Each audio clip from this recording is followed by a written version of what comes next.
Jauh di dalam hutan lebat Amerika Tengah, tersembunyi reruntuhan kota-kota megah yang pernah menjadi rumah bagi salah satu peradaban paling misterius dalam sejarah manusia.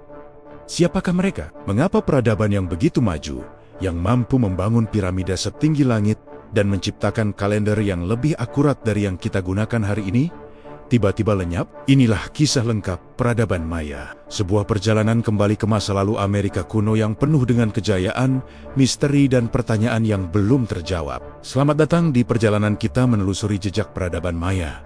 Sebelum kita mulai, jangan lupa untuk subscribe agar tidak ketinggalan video-video menarik lainnya. Kisah kita dimulai sekitar 4.000 tahun yang lalu, di wilayah yang sekarang kita kenal sebagai Meksiko Selatan, Guatemala, Belize, dan sebagian Honduras, serta El Salvador. Disinilah suku-suku pemburu pengumpul mulai menetap, belajar bertani, dan menanam jagung, kacang-kacangan, dan labu. Dari awal yang sederhana ini, lahirlah sebuah peradaban yang akan mengubah wajah benua Amerika selamanya. Inilah periode praklasik, Maya. Selama periode ini, desa-desa kecil mulai berkembang menjadi kota-kota awal. Mereka mulai membangun struktur seremonial pertama, cikal bakal piramida raksasa yang akan datang. Kita melihat kemunculan pusat-pusat penting, seperti El Mirador di Guatemala, sebuah kota metropolitan kuno dengan piramida La Danta, salah satu piramida terbesar di dunia berdasarkan volume. Disinilah fondasi kebudayaan Maya diletakkan, sistem tulisan hieroglif yang rumit mulai terbentuk, konsep dewa-dewa mulai disembah, dan dasar-dasar kalender mereka yang legendaris mulai dikembangkan. Memasuki tahun 250 Masehi, peradaban Maya memasuki masa keemasannya yang kita kenal sebagai periode klasik. Inilah era di mana kota-kota besar seperti Tikal, Calakmul, Palenque, dan Copan mencapai puncak kekuasaan dan kemegahannya. Bayangkan berjalan di jalanan Tikal saat itu. Di atas Anda, menjulang tinggi kuil-kuil piramida megah yang menembus kanopi hutan, dihiasi dengan ukiran-ukiran rumit yang menceritakan kisah para raja, dewa dan perang. Masyarakat Maya diatur dalam sistem negara kota yang saling bersaing, mirip dengan Yunani kuno. Setiap kota diperintah oleh seorang raja suci atau Ajau yang dianggap sebagai perantara antara dunia manusia dan dunia para dewa. Mereka membangun istana-istana megah, lapangan bola untuk permainan ritual yang disebut Poatok, dan observatorium untuk mempelajari pergerakan bintang. Ilmu pengetahuan mereka sungguh luar biasa. Para astronom Maya dapat memprediksi gerhana matahari dan bulan dengan akurasi yang menakjubkan. Mereka mengembangkan konsep angka 0 secara independen, sebuah lompatan intelektual yang sangat besar. Sistem kalender mereka juga sangat kompleks, terdiri dari beberapa kalender yang berjalan bersamaan, termasuk kalender Hob yang berbasis matahari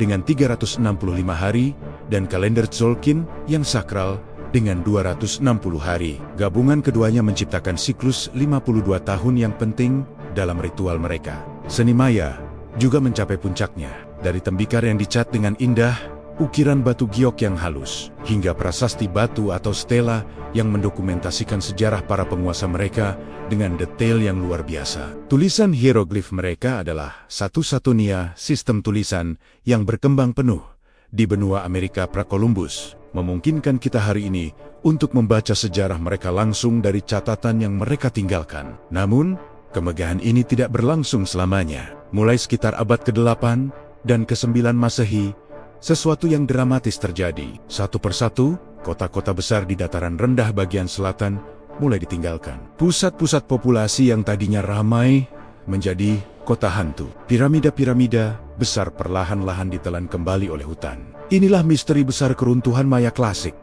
Apa yang sebenarnya terjadi? Para ahli sejarah dan arkeolog telah mengajukan berbagai teori. Tidak ada satu jawaban tunggal, melainkan kombinasi dari beberapa faktor bencana. Salah satu teori utama adalah tekanan lingkungan. Pertanian intensif selama berabad-abad, ditambah dengan penggundulan hutan untuk membangun kota dan sebagai bahan bakar, mungkin telah merusak tanah dan menyebabkan erosi.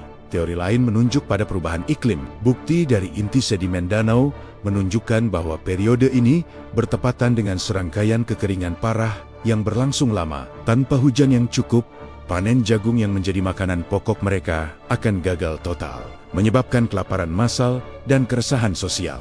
Faktor politik juga berperan penting. Peperangan antar negara kota semakin intens dan merusak selama akhir periode klasik. Persaingan untuk sumber daya yang semakin menipis kemungkinan besar memicu konflik tanpa akhir, menguras tenaga dan kekayaan kota-kota tersebut, dan merusak kepercayaan rakyat terhadap para penguasa ilahi mereka yang gagal membawa hujan dan kemakmuran. Wabah penyakit juga bisa menjadi faktor tambahan yang mempercepat kehancuran. Kombinasi dari kekeringan, perang, kelaparan, dan krisis politik ini kemungkinan besar menciptakan badai sempurna yang membuat sistem sosial dan politik Maya di wilayah selatan runtuh. Orang-orang meninggalkan kota-kota besar untuk mencari kehidupan yang lebih baik di tempat lain. Namun, penting untuk dicatat, peradaban Maya tidak pernah benar-benar lenyap. Ini adalah kesalahpahaman yang umum. Sementara kota-kota di selatan runtuh, peradaban Maya terus berkembang di tempat lain, terutama di semenanjung Yucatan di utara. Inilah awal dari periode pasca klasik. Kota-kota baru seperti Chichen Itza dan Mayopan bangkit menjadi kekuatan dominan. Chichen Itza khususnya menunjukkan pengaruh kuat dari budaya Toltec dari Meksiko Tengah. Terlihat dari arsitektur ikoniknya seperti kuil kukulkan, piramida ular berbulu. Perdagangan laut berkembang pesat, menghubungkan Maya dengan peradaban lain di seluruh Mesoamerika dan Karibia. Mereka terus mengembangkan ilmu pengetahuan dan seni mereka, meskipun dengan gaya yang berbeda dari era klasik. Kehidupan berlanjut seperti ini selama beberapa abad, hingga kedatangan kekuatan baru yang akan mengubah dunia mereka selamanya. Para penakluk dari Spanyol pada awal abad ke-16, bangsa Spanyol tiba, membawa serta senjata api, penyakit baru yang mematikan, dan agama yang berbeda. Penaklukan bangsa Maya oleh Spanyol adalah proses yang panjang dan brutal, tidak seperti Aztec atau Inca yang memiliki satu pusat kekuasaan.